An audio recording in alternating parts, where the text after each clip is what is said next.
Allah ödü Kur'an'ı ödün tarif et ya. Allah nedir zat? Allah'da necirlik yok. Huvel evvelu vel ahiru vel zahiru vel batin ve huve bi kulli şeyin alim. Allah diyorlar o zati ki evvelden bağmıştık.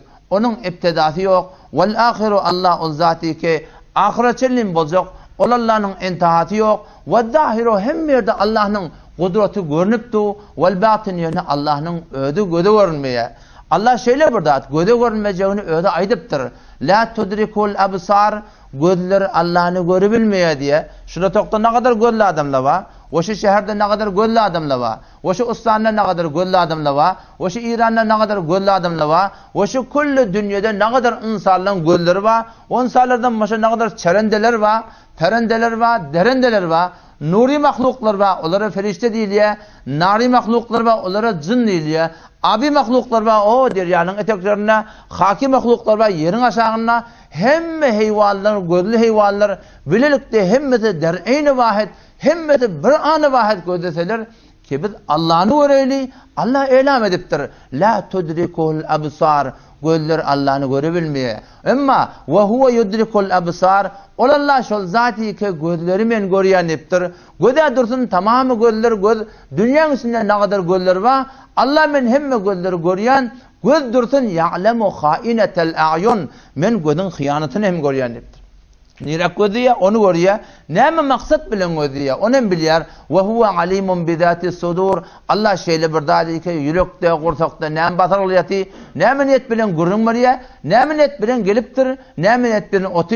Allah şunun hemmetinden Müslüman doğanım haber var. Şeyle bir daha ki ödünü tanıdıktır. Yut'imu idriyen şol.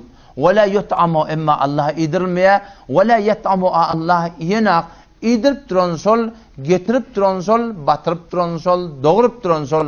Şöyle bir daha değil ki mettekada sahibete ve la velede. Allah benim oğlanım yok. Oğlan veriyen men niptir.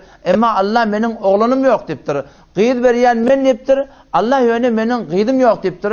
Ve lem tekul lehu sahibe. Denanan yaradan sol. Ve denanan insana. Allah'ın öz adını halal eden sol.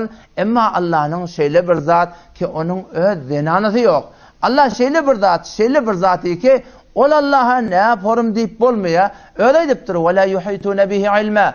Allah'ın ne yaparım siz bilmiyorsunuz diptir. Allah ne yaparım zat? Allah'da ne yaparımlık yok. Allah'da necrelik yok. O zat şeyle bir zati ki hemme zattan evvel bağmıştık akıllan, fikirden, vehmden, gümannen, göğünde. Ey berteraz hıyal, vehmu, güman ve berteraz hançe hemi şenidiyim o dideyim o gofteyim.